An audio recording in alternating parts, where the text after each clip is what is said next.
Hey everyone, welcome to MJB Podcast. I'm Scott Janney, your host, and super excited to have our guest here with us today.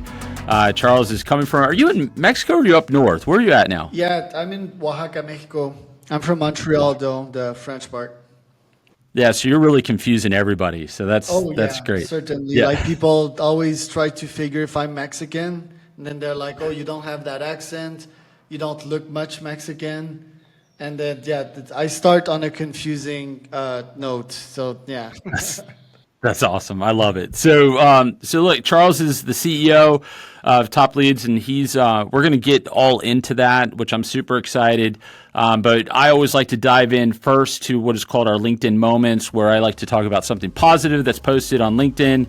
And I always share this that if you don't want me talking about you, then don't post anything positive or don't be my friend. So it's pretty simple. So over at Centera Health, they just posted that they're inspiring the next generation of healthcare professionals. Middle schoolers across Virginia got to spend a week, which is pretty incredible, with us for a hands-on experience in healthcare. The Centera Healthcare Career Camp is a free program designed for students interested in science or health-related careers. So that's pretty awesome. And I think it's kind of funny that they're like going all the way down now to middle school. They're recruiting essentially in middle school to get people in healthcare because I know there's such a shortage. And then, so the next LinkedIn moment is from my good buddy Wally.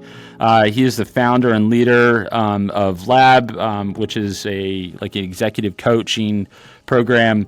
And he said, as an executive coach and leadership trainer, I'm often asked what is the number one priority should be for CEOs. I never hesitate on this answer. He says, catching people doing things right. As a CEO and the founder of Magazine Jukebox, I make it a goal to always catch people doing right, and I'm sure you do the same thing, Charles. So I thought that was pretty profound and needed to be noted. So good job, Wally. And then the last post that I have here, my wife sits on the board with Hero Kids Foundation. If you don't know about them, they really work with military and first responders, their families. A lot of times they're left behind while one is deployed or working long hours. So they figure out ways in which to get the families engaged, especially the kids. And it says, we're so stoked to be heading out on the water today for the first surf camp of the season with our friends at Virginia Beach Surf Sessions, and we sure hope we'll see you there. So congrats on their first surf session, and I love seeing that, and I love what they're doing over there.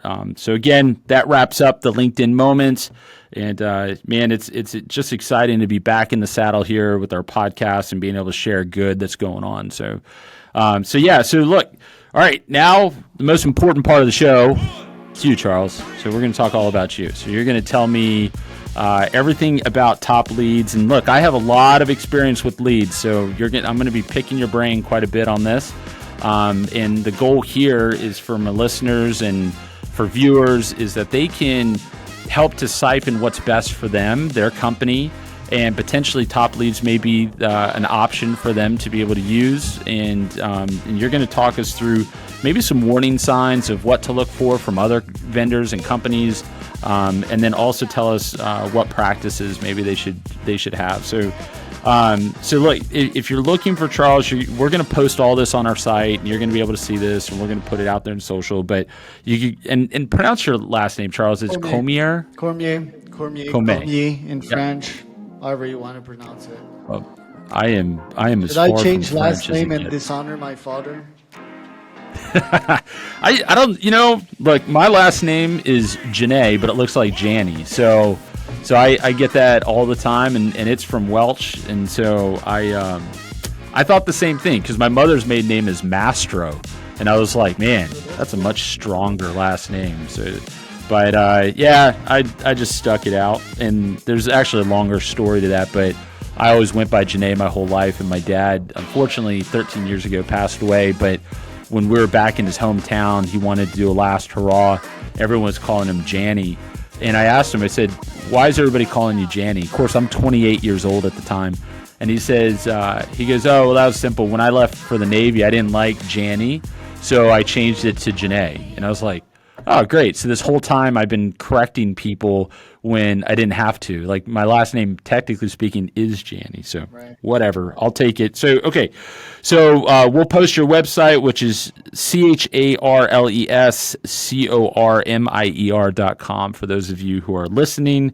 And of course, we'll post how to find you on LinkedIn. I'm assuming you're on all social channels or just about. So Yeah, Insta, Charles Cormier official hyphen or underscore separating each word. LinkedIn SDR as a service, or just Charles Cormier on Google. People will find me there. My wife was running my TikTok, trying to be active there. Twitter, Charles Cormier 0. If people want to follow my exact train of thoughts on a daily basis, I post anything that's on my mind there.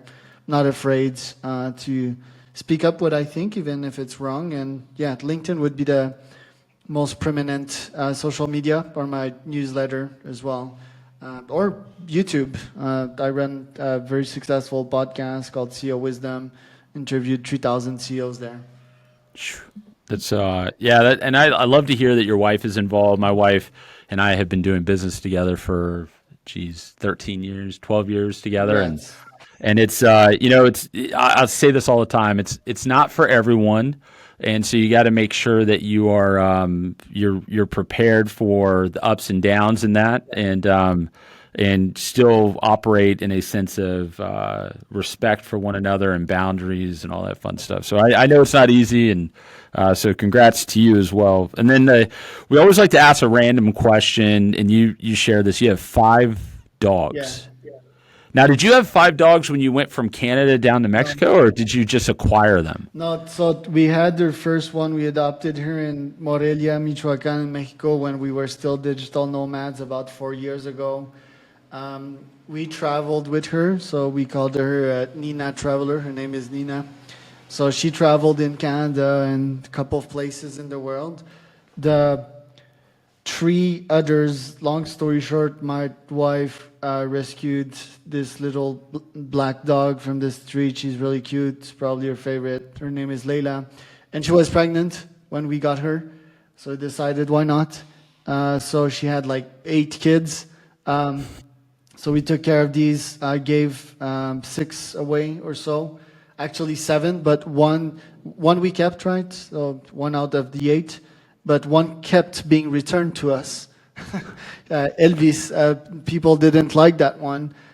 So we decided to keep him, like poor little thing. Let's like stop stressing him with new houses. We're going to keep him. He's quite the energetic and little bugger. I was about to say a swear word, but PG-13, right? That's right. We'll try. And so, yeah, long story short, we have Nina, the mom Layla, Elvis and Winter, the 2 sons. And we have one that's, we have this new house here, and she was being taken care of by the last owner. Her name is Tusita, so she lives in between her house and in the street. Because in Mexico, they have these stray dogs, and they have these street dogs, which they own the street quite literally. So Tusita, we can't keep her in because she's like too independent, right? So we just feed her, bring her in when it's raining hard, like it was yesterday. So yeah, 5 dogs, and it's easy to manage. I go run out on a daily basis as an ultra runner. I go biking, have my motocross, my ATV. So I just go and I bring them with me. So it's not really extra work, and it's a big source of love. So I really recommend for people to adopt dogs and to give them love that they deserve. That's awesome. Well, my wife and I, we have 2 dogs and a cat, and all adopted. Nice. And the cat, man, we have no idea. So this cat was when I was just dating my wife, and I was like, I've always been around pets. I grew up on a ranch outside of Los Angeles, California, and Hollywood area, and we always had all kinds of animals. And so I just needed a pet or wanted a pet, so I said, all right, I'll get a cat. Well, then they tell us the cat is like 4 years old, and I'm like, all right, cool, no big deal. Well, now the cat's been with me for 13 years. It puts the cat at like 17 or 18, and I'm just sitting there going like, how old was that cat? I think they lied to me. I think the cat was like 6 months old, and they were lying. But yeah. So we have this cat. No one believes that we have this cat because she just kind of stays upstairs to herself, and I'm her like best friend. She hangs out only with me, and it's like they just know. Have you ever noticed that like pets just know who the pet lover is? I guess, and so the cat like clings to me. But yeah, so no, I agree with that. Go out and adopt and help take care of as many pets out there because there's a lot of them. There's a lot of them that need help. That's for sure. Yeah, we had a cat once. When we were traveling in Spain, he was in the street. We brought him in. His name was Bola. He was black, all black. And I guess like people also don't like black pets. Black is my favorite color. The little dog that we have, Layla, she's all black. I don't know if people are superstitious, but generally people don't like black, and I do love black. And we adopted that cat, and we had to leave for Morocco a month later, but we can't bring pet in Africa. Morocco is part of Africa. So we had to give him to a friend that was in Spain, and that was quite sad because this cat was like a dog, it was a dog cat. He would run and mess around, and then run. But yeah, I'm more of a dog person. I think I identify myself as a dog if it's, people have their spirit animal, pit bull most precisely. So, like quite the energy and the stubbornness as an entrepreneur. And yeah, I need to be brought out and do my physical activity, but I am also quite introverted, so I have some cat in me. I don't like hanging out in crowds and shaking hands and doing all of that. Like, are you the same or more on the extroverted end? Yeah, I'm definitely more on the extroverted end. I'm one that will go out and I will spark up a conversation with anybody and everybody. It's just been my nature, and you get a lot of that when you're a military or government brat. You move around quick, so you have to make friends quick. So I think a lot of that stem from that. But let me ask you this. So I kind of want to roll into this. Otherwise, we could probably talk about all kinds of things because I'm actually I'm interested in hearing about you being an ultra runner too. Do you wear Hoka's? Because that's like my favorite brand of shoe. I love Hoka's, but no, Salomon, my favorite shoe brand for ultras and for training and for Spartan ultras, right, which are 50Ks. I wear Vibram barefoots. Wow, really? Yeah, and there's a reason for that. They're the best training shoes, but I'm also very fast on Vibram barefoots. They're very, very light, and my foot, they're quite arched, Yeah. and these shoes, they allow me to stay injury free as well. It's a game changer because first Sure. Ironman that I did, I was limping to the finish line like a oh, I almost said Yep, F. there it is. We'll bleep it. It's all I good. said effing people, like a zombie. I was like a zombie, like the last 6K, I limped to the finish line. My knee was busted. And a lot of runners, if you run on tarmac, you're going to get these knee pains. So Yeah. the Vibram barefoot, oddly enough, it reshapes your full leg into the thing that it was back then in prehistoric time, which is no support, right? Just Right. the only thing is that you can't run on your sole feet because there's crap in the streets right here in Mexico. There's glass, you could cut your feet. So you need some kind of bottom that you can run on. Yep. But like no support on the ankle means that your feet start reshaping themselves. You start to get muscle right under the feet, which is really odd, And yeah, if you look at my feet, they're like big, bulky, veiny, powerful things now. They weren't like that back then, and that saves me for injury. So yeah, Vibram's about to sponsor me, but if you're hearing this and you have knee pain, like go try out these things. It'll be very odd, okay? At first running 1 kilometer on these things will be hard, but then you go 2 kilometers, then you go 4, then you go 8, and after that you get fully used to these odd things. Also, they take literally 2 minutes to put one shoe. It takes 2 minutes to put at first, so 5 minutes to put 2 shoes on. But then you also get used to that, so Right. that's the hack right I there.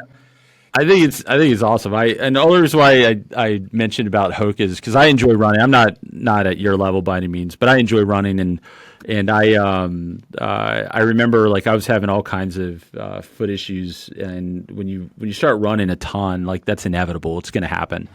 And when I started running in Hoka's, like it was just a game changer for me. Like everything changed. And so but I'm not sponsored by them, so I got to shut up about them because otherwise they'll think that I'm trying to get some free shoes or something. But if they do listen, that's okay. They can send me some free shoes. Yeah, Hoka's But great brand. yeah.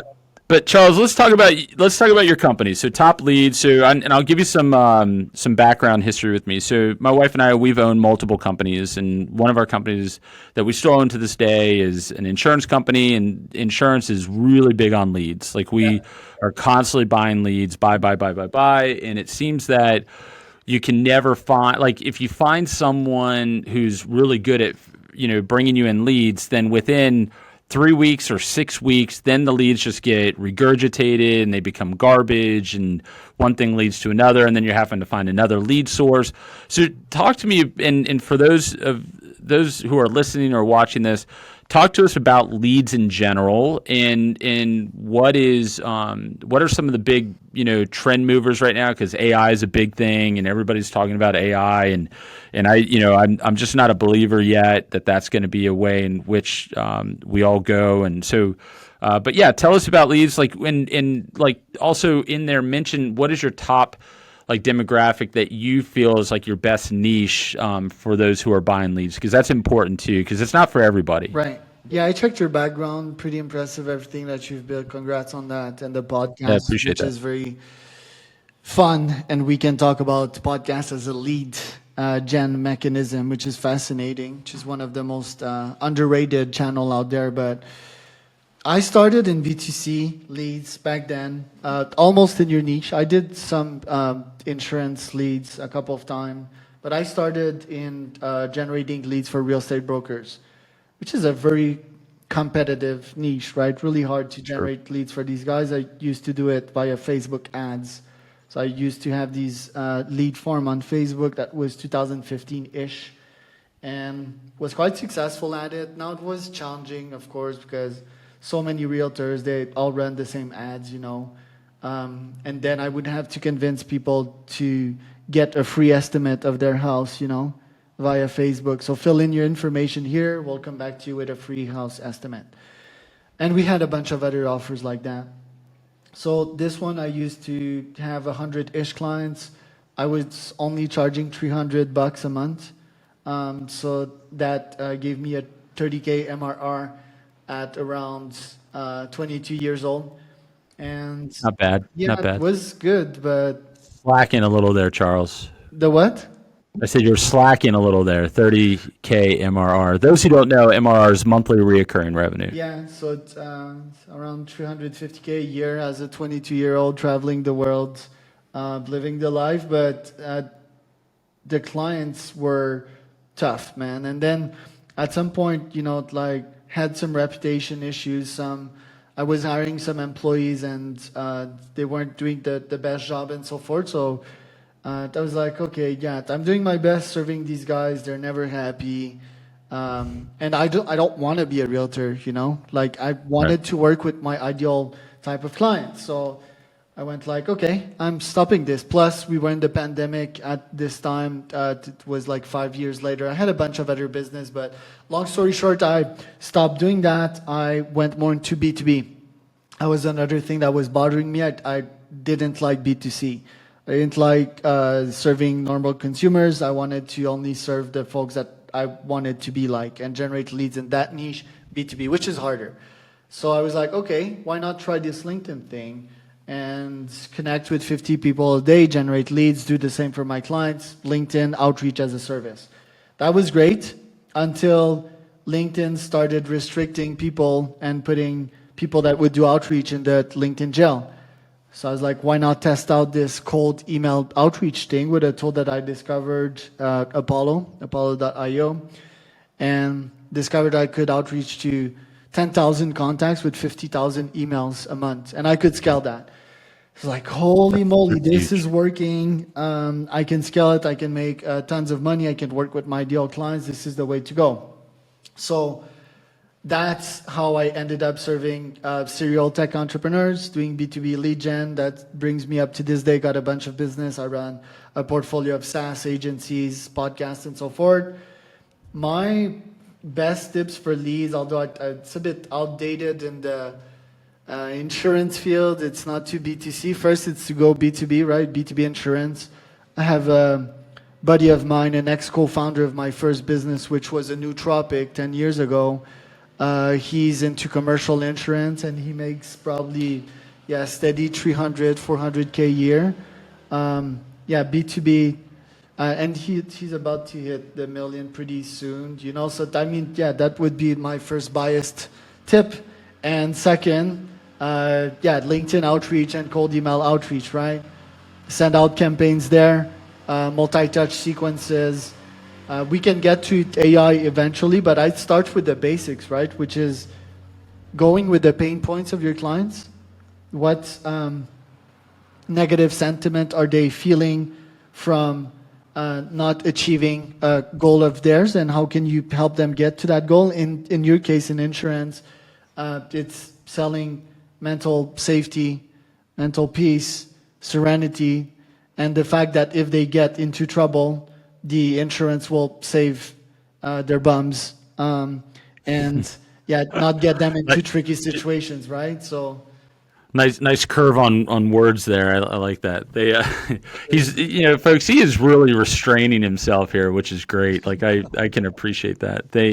So I think that's interesting. So one of the things that a lot of people don't know, and I had to learn very early on, is that when I first launched some of my companies, I was like, first thing you need to do is you need to build a website. You build this website, and then you deal in SEO, and then you deal in SEO, and then all of a sudden leads are just going to flow right to you, and everybody's going to want your company, and everybody's going to want your service. And then we quickly realize that's not happening. That didn't happen. And then what you end up finding, especially for markets like insurance or markets like real estate, is that you're fighting against SEO, against these juggernauts that have millions, if not billions of dollars, but typically millions of dollars that they're throwing into marketing that are just going to drown you all the way down. Like you're not even going to be found on the first 2 or 3 pages. So it's like, that's just not going to work. So you have to then figure out, how are you going to be creative? Some, in our way, some of the creativity that we did was trade shows, and we were some of the first that were doing the home and garden trade shows. We're like, hey, these people are improving their homes. Why not set up a booth there? And hey, while you're improving your home, you need to get new insurance because you're not covering that, $150,000 addition or that pool house or whatever that you're building.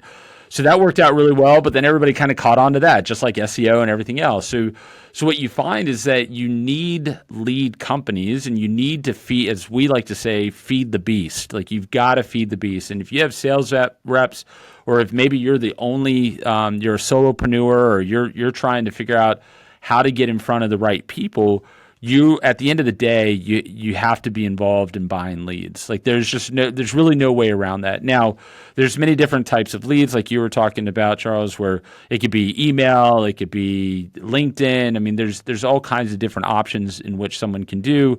But in your case, like when you're talking about B2B, I agree with you 100%. You've got to live in LinkedIn. You've got to live on emails. Like those are the two niches in which you've got to live. Now, if you're going B2C, then that's a little bit different. You're going to look for maybe people's, and correct me if I'm wrong, but you're looking for their behaviors. Like, where are they spending their time? What are they looking at? Why are they looking at these things? What would trigger getting in front of them? Maybe Facebook or Instagram, some TikTok, all those. Those may be a better way of reaching the B2C customer. But the B2B, I've been a business owner since I was 19 years old. I don't go to Facebook or Instagram for business help. I go to LinkedIn, or I go onto emails, or I go look things up, Google them, whatnot. But I find it interesting, and I agree 100% that staying in those lanes is going to be extremely helpful for those who are in B2B. So tell me Charles, like talk me through like an email campaign. Like what could, and without giving away, like you obviously you don't want to give the cow away, right? So you got, you want people paying for milk because that's how you make a living. That makes sense. And so tell me about like maybe some tricks. And let me start with this. I know what it's like to go into email purgatory. We did that. It was horrible. So and people who don't know to check their email, the number, like whatever that scoring is that Google gives them. If your scoring goes below like a 80, you're put in this purgatory where all of your emails will go right to spam folders. So it's like, oh man, I'm just going to blast out 5,000 emails. I'll buy my own lead list and I'll do it myself. And then all of a sudden, all your emails go to spam. You might as well just kiss that campaign goodbye and kiss that domain goodbye, because getting out of that is so incredibly hard. So by teaming up with someone like Charles and TopLeads and them helping you manage those email campaigns is going to help you stay out of that purgatory.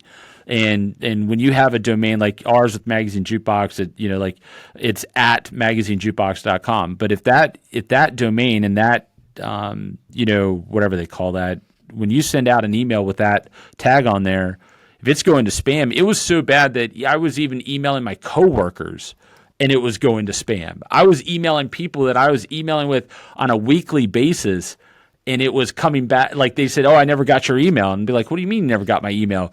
Do me a favor, go check your spam. Oh, yeah, there it is. Why is it in there? That's weird.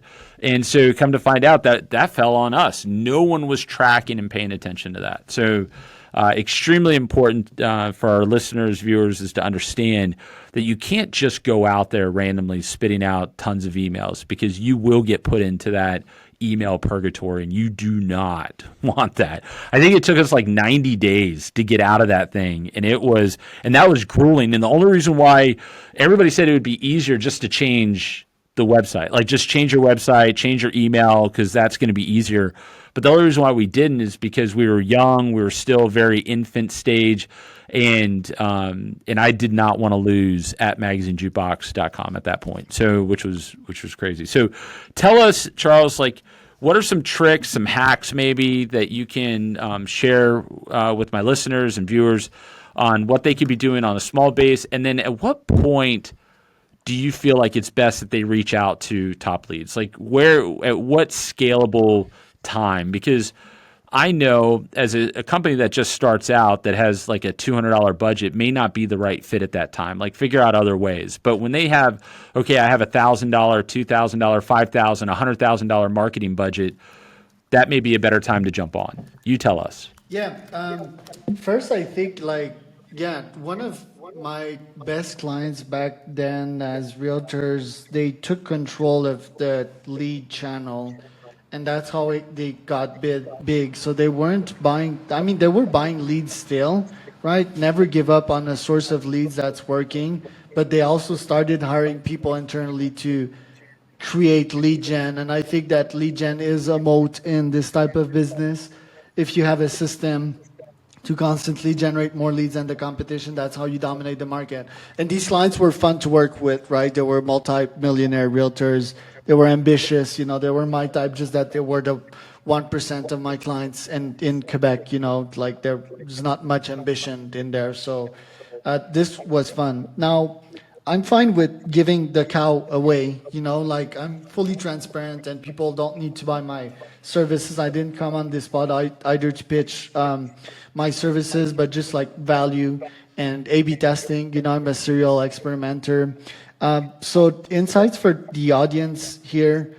First, deliverability is super important indeed, and I've been in the spam myself. I'm on spam list. If you keep on sending the same stuff that you've sent before, yes, it might take you 3 months, but ultimately to get out of spam list, usually it takes like 2 to 3 weeks, right? And usually the tip for that is just to stop sending markety stuff from this mailbox. Just send legit stuff, or just don't send anything from it for a while, right? Now, how to prevent from getting on these spam lists and having deliverability problems. When it comes to cold outreach, I set up 5 mailboxes to for my clients. So they're alternative domains. We buy these .coms on Namecheap.com for $8 each, and people call them burner domains. So if I have TopLeads.agency, I might buy GetTopLeads.com. I might buy GoTopLeads.com, right? And a couple of others like that. I create mailboxes from these. So on Namecheap, I buy a plan called Stellar Plus, and that gives me access to a cPanel in which I can set up the 5 mailboxes, holds them there. I connect these mailboxes on Apollo. There's 5 mailboxes that Apollo gives you. And Apollo is connected to SendGrid, which is a huge hack there. So if we're sending from SendGrid, there's very few chances that we get in the spam. Now, obviously, it also depends on what you're sending. Are you sending spammy stuff that is not personalized, that sounds like a scammer, a spammer? Are you writing like professionally? That's also pretty bad. You need to write odd stuff that people don't send and that doesn't look like spam, right? And you need to have a great offer. Me, even before talking about AI, yes, I'm talking about ICP, ideal customer persona, and their pain points, but I'm also talking like Alex or Mosey about $100 million offers. What can you offer to your audience? Are you inviting them to a podcast? That's a great offer. Are you offering them a free report, a free audit? That can be a good offer. Your offers need to be niche specific as well, and they need to be tailored to your audience. If you're sending good stuff that is also short, right? 1 sentence or 2, quite literally, via cold email, you shouldn't get in the spam. Me, typically, when I launch campaigns for customers, we go with podcasting as a lead gen angle first. Interesting. So we get like 80% open rate straight up and forever, right?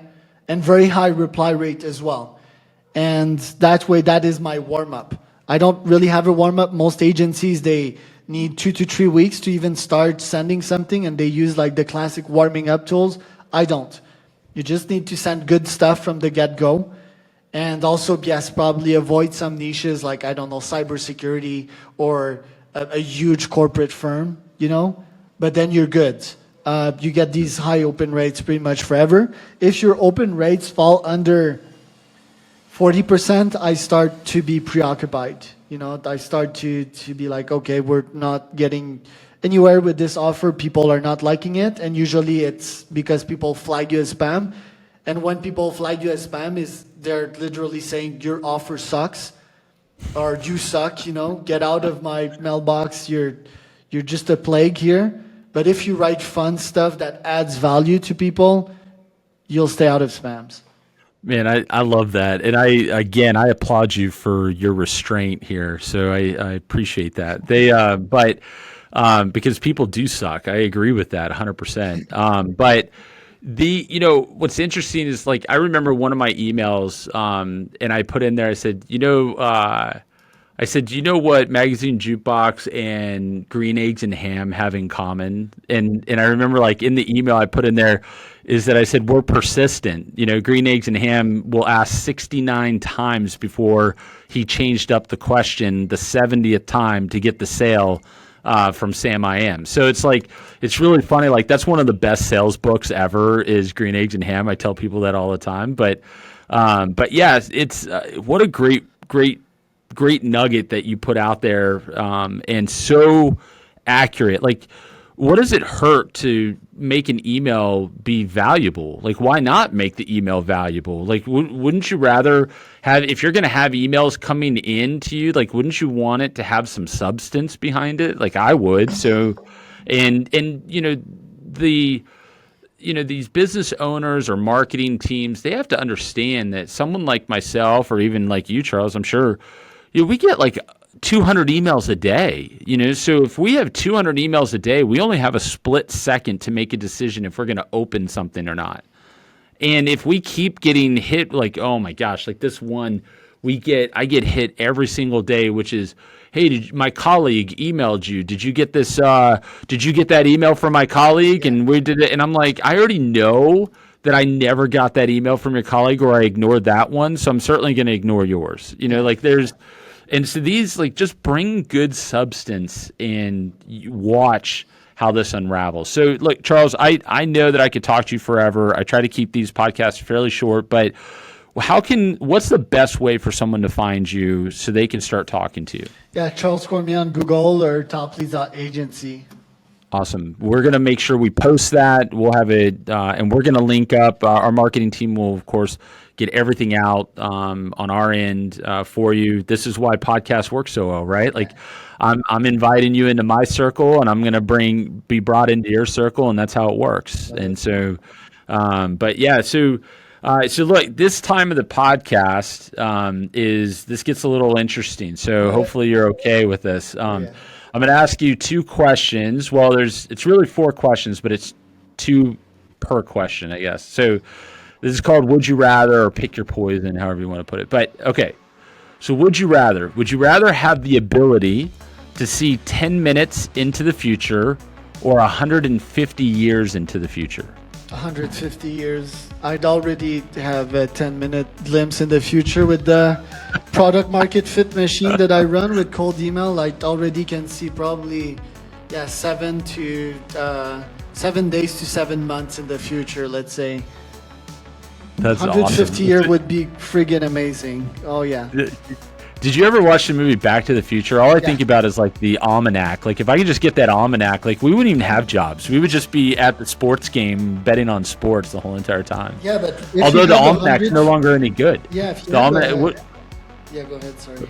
I was just gonna say, like, I think the almanac timed out in like 2020 or 2022, something like that. So it's pretty funny. I'm gonna Google that almanac, but yeah, I guess. Yeah, I'm familiar with the Almanac of Naval Ravikant, which is one of my favorite books, but I guess the almanac comes from there. But I think if you could have a glimpse of 150 years in the future, what you could sell, right? Yeah. What you could sell, and knowing that people nowadays will live at least 120, and that we might crack immortality. If you can know precisely what will happen in 150 years, that's billions or trillions, because you can sell that information, right? Yeah. What have you ever? So I think a lot of times I think of movies. You remember the movie Hot Tub Time Machine? No. So like he goes back. Now listen, this is not a children's movie, so adults only watch that movie. But in the movie they go back in time, and one of them was like, I think instead of Google, he invented Oogle. Like he just like did a play on it, and then you see him at the end, like he's cruising on his yacht, like uber wealthy. So that would speak to the same thing. Like if you could see 150 years in advance, that you would be able to do the same thing. So that's awesome. So okay, so next question: would you rather? All right. So and I'm going to explain what these are. So would you rather have telekinesis, the ability to move things with your mind, or I think it's called telepathy. Yeah, telepathy. The ability to read minds. Yeah, telepathy every day. I feel like you already have that. Every time you're emailing, you can like read into their minds anyways. Yeah, I have parts of that, but I'm not arrogant enough to say that I might have like 15% of it. I'm pretty good at knowing what people want and think and feel and need, because I've been A/B testing at scale. Well, a specific class of people, which is serial tech entrepreneurs / hybrid investors, right? That's my ICP. I understand them. I am that myself, right? I'm really poor at understanding a normal consumer's mind, because that's the furthest away that I am. So, but yeah, if I could have that ability, one of my goals, I have 3 moonshots in this life. One is to live forever. Another is to create an AGI. Sam Altman's already pretty good at that, and other companies. And the third one is Neuralinking man with machine, right? And when we have Neuralinks, we can have full telepathy. That is, if I decide to open source my model and let you read everything that's into my mind. I wouldn't have a problem with that, by the way. But yeah, that would be amazing, wouldn't it? You could understand what would be in Vladimir Putin's mind, and you could prevent wars, and we could fully understand each other's emotions, because humans don't communicate these, and the world would be way better as a result. Well, I don't want to go down a foxhole here, but wouldn't that take out some of the fun of life too? Like if you knew what No, everybody was going to do? no, I feel because like that it's would take fun. out. It's fun to know everything. Humans, they're curious machines, and when you know something, it doesn't mean you know everything, right? You just know what they're feeling. But is that Right. reality? No, it's not. Emotions are not reality. So you can still have fun trying to predict. It doesn't mean that you can predict the world either. That's a Right. totally different ballpark. Hey, I'll be part of that ballpark if I could do some predictions. But hey, Charles, like this has been great. Great information. I'm going to connect with you, of course, off of this. But I'm going to close this out. We're at that about that 30, 40-minute mark, and so I know that people's their bandwidth on listening to these things is very limited. So I try to keep it short. So, There you go. but Charles, you've been great. We will make sure we post all the ways to connect. And to those who are listening, viewing this, make sure you like, subscribe, share your thoughts on the show. And make sure you connect over with Charles. Go to www.magazinejukebox.com, and I think it's /podcast, but we'll post all that as well. So, hey, thanks, Charles. Thanks so much for being a part of the show, and look forward to connecting with you more even off of this.